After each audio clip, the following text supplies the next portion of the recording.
So quite a lot of rain around today, which rather curtailed things. It certainly gave us an early finish. 217 for 1 the close, with England therefore leading by 153. Very good day for them. They wrapped up West Indies innings just 3 balls. Seals LBW to Leach without scoring. So that at least was a good start and gave Leach his second wicket in this match.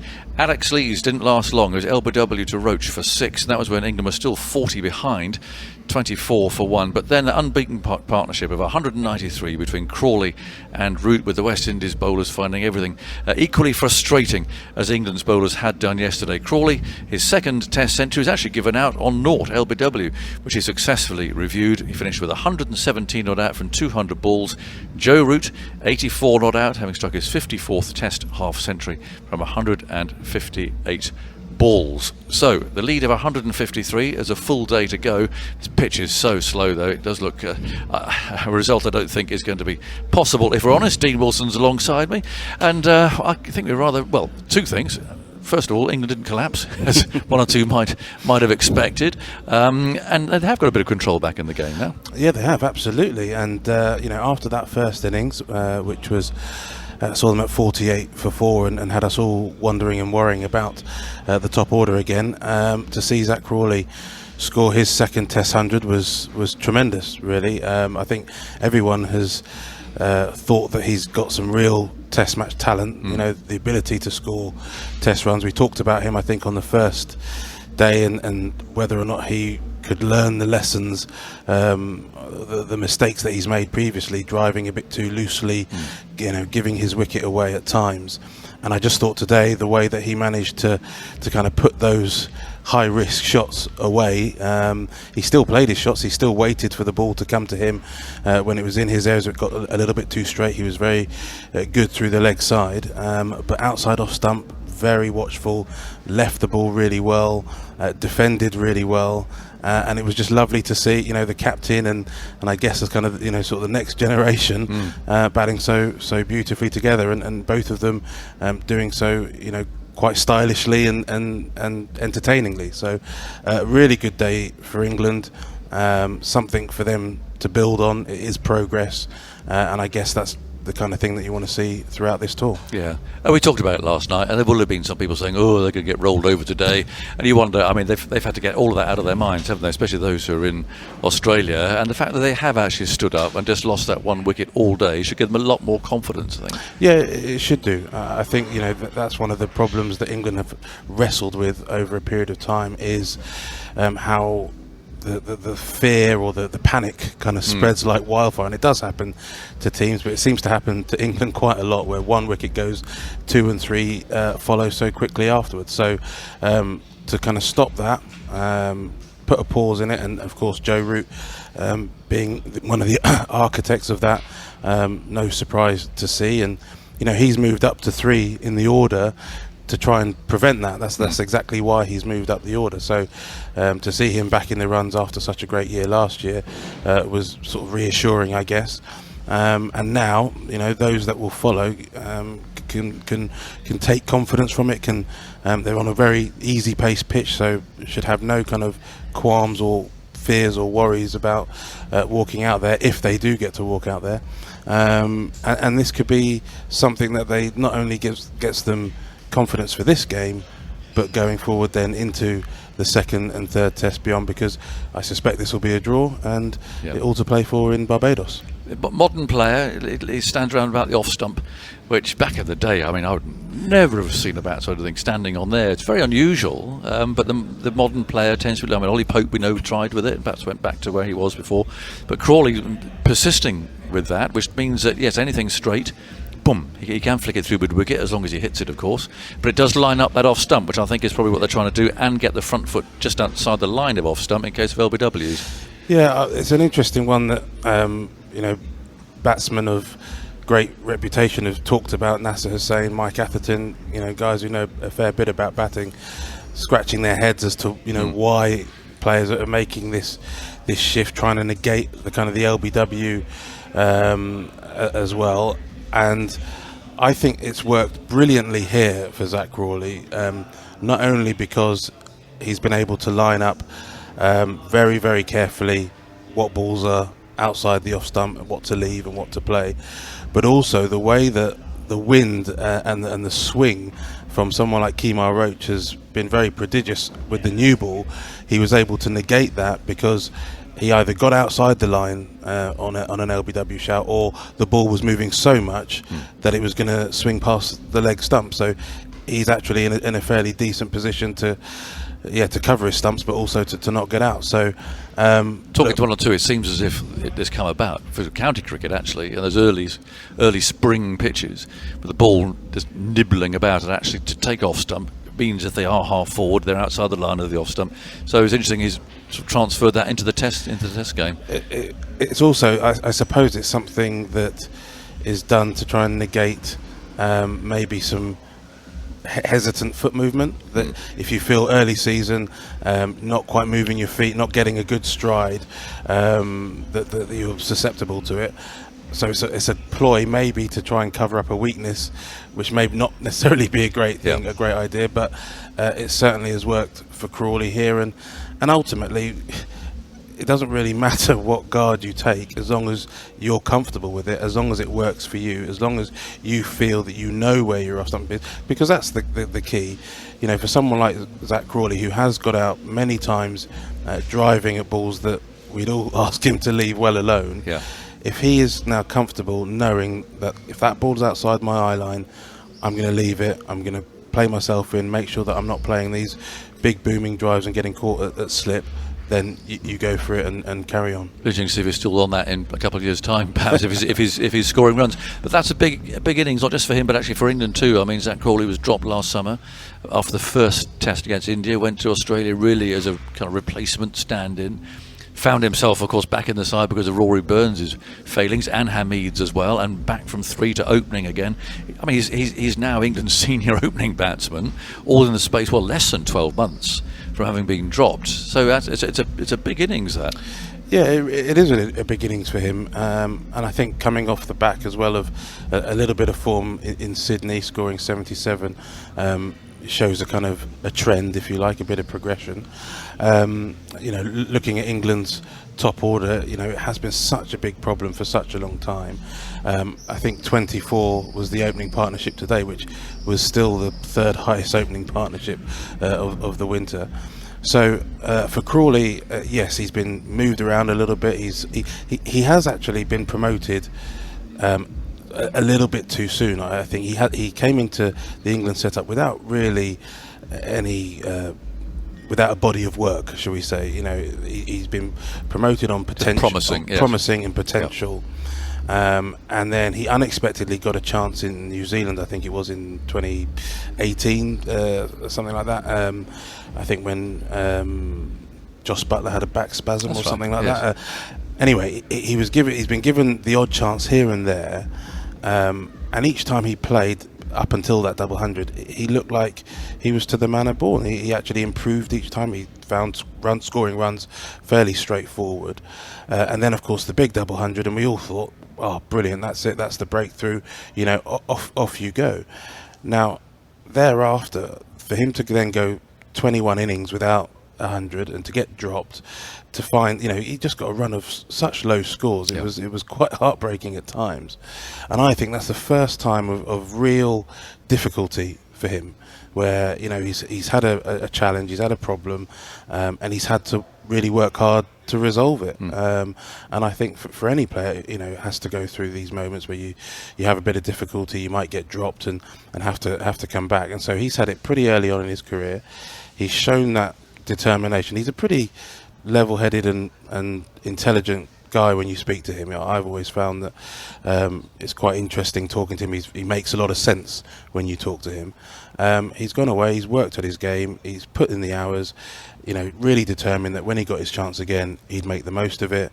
And then, this is the proof in the pudding. This is the results that he's got for that. And you know, I hope he continues and cracks on for a long time. Yeah, but it often helps if you do have that bit of a reset early on in your career, just to get you focused. Let's hear from Zach Crawley then. 117 not out from 200 balls. Zach, it would be easy for anybody to look at this match and the conditions. Clearly it's difficult for bowlers, but when you started off today, there was pressure on the situation. I mean, you were behind, as well as your personal kind of pressure, I suppose. It wasn't an easy situation for England to be in, so we have to take that into context with the innings, yeah?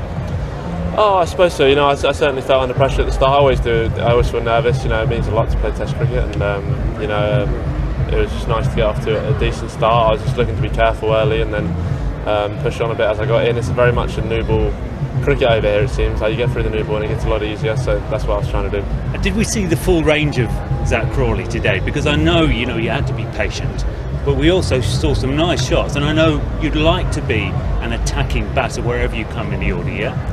I like to be, put some pressure on the bowlers, but I certainly tried to actually rein my game in a bit more since coming back into the team, and putting a few more shots away that I perhaps were playing last year and getting me in trouble. So that's what I've been trying to do, and just making the game a bit more simple. From where I was watching, Joe Root seemed almost as pleased as you were when you got to 100.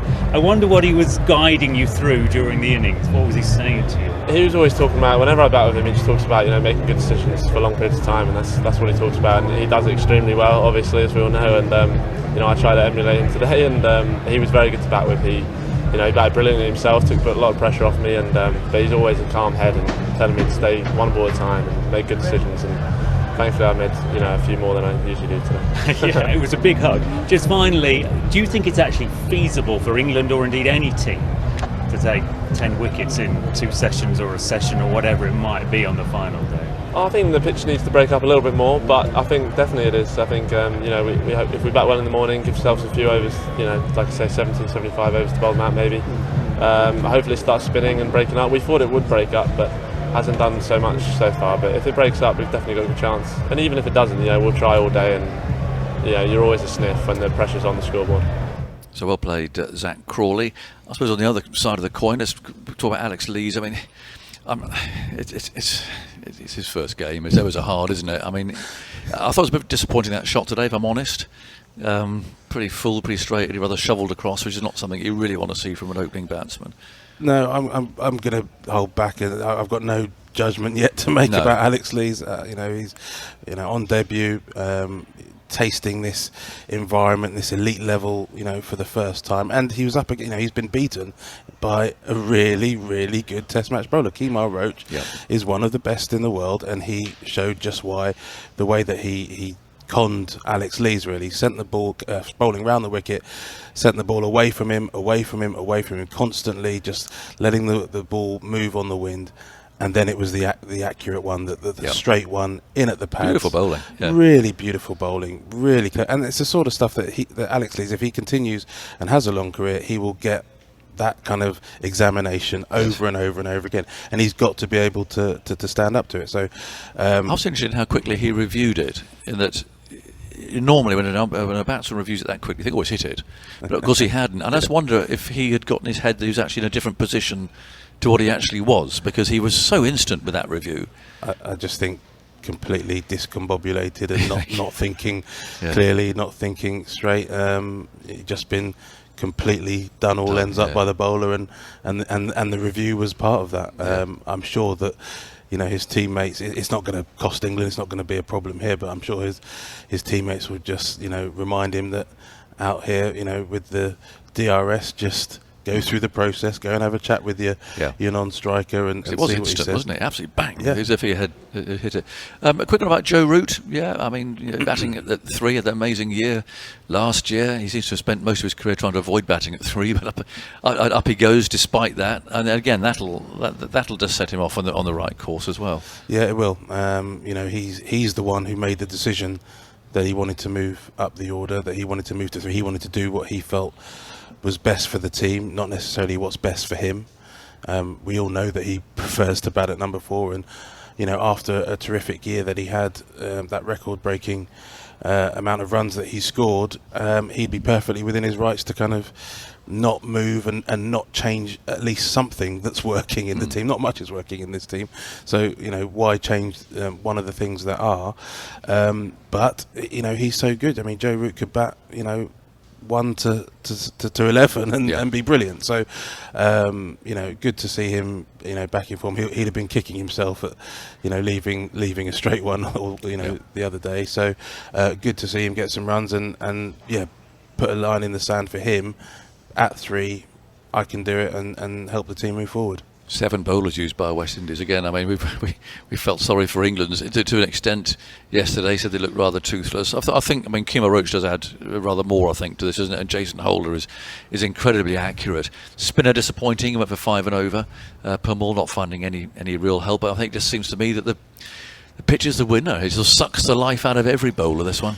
Yeah, I think the pitch certainly is not doing the bowlers any favours. I think what we're seeing, is a third innings, bowling performance where, had that first wicket of Lee's then followed on with a bit of a collapse, could have really, created something for the West Indies. The atmosphere and the intensity would have gone up. But actually, in the end, because England managed to kind of blunt it, I think then both Roach and Holder and Joseph, I think they all then start to feel the sort of slight aches and pains. They did bowl 100 overs at England. It wasn't as though they were bowled out in 50 overs. So, it's the first test. The bodies do take a bit of time to adjust. It's a heavy going pitch. We talked about the uphill, crosswind and sandy underfoot.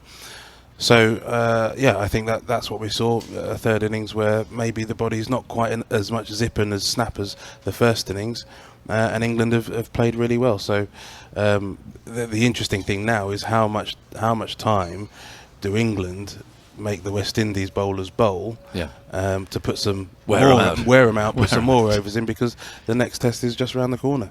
You can always tell it's been a hard day for particularly the fielding side, because the coach gets pushed out to go and talk to the media, and it's actually the batting coach, Monty Desai. And is this the kind of pitch as a batting coach you long for, or the kind of pitch you think actually is just not really helping a spectacle?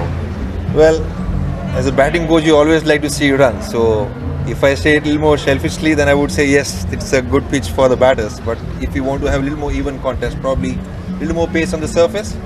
But I think overall it has worked out well. Everyone has actually put in application, a little bit of grind we have seen for a difference, for a change in the test match.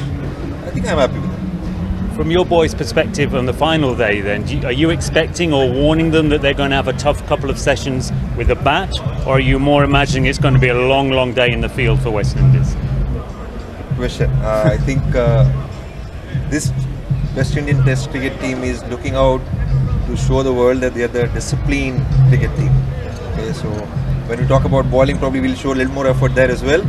But when it comes to our batters, they have put in a lot of work. They've put in a lot of work over the last 1 year, and I do believe that they have that skill and they can put in application when it comes to that last two sessions. So, what percentage of you, Mugan, is expecting a thrilling finish to this match? Depends if the England team gives us a good draw, so it's a good declaration. You're hoping for that? I'm hoping for a good declaration, so we get some chance in the game as well.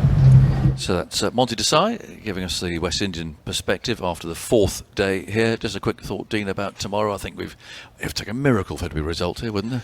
Yeah, it would. I did admire Zach's positivity, saying that we're definitely going for the win, we're pushing for the win, and going to give the West Indies give England a few overs in which to get them.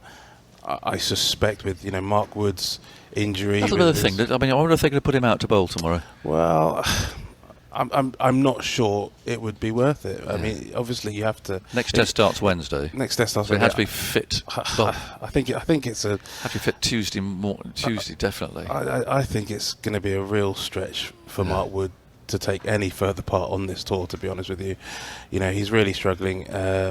He got treatment all day today, and England have sort of suggested that they're going to try to see if they can get some overs out of him in the second innings, but you do have to think slightly bigger picture as well. If it's totally unlikely that you're going to take the wickets you need here on that pitch, you could do some serious damage to your premier fast bowling weapon, and I'm not sure that that's the right move, but I'm not the one who makes the decisions. If Joe wants 10 overs of speed from Mark Wood, then maybe he'll ask him, but he is so important to England at the moment. Dino, thanks for your company. We'll catch you tomorrow. That's Dean Wilson from the Daily Mirror.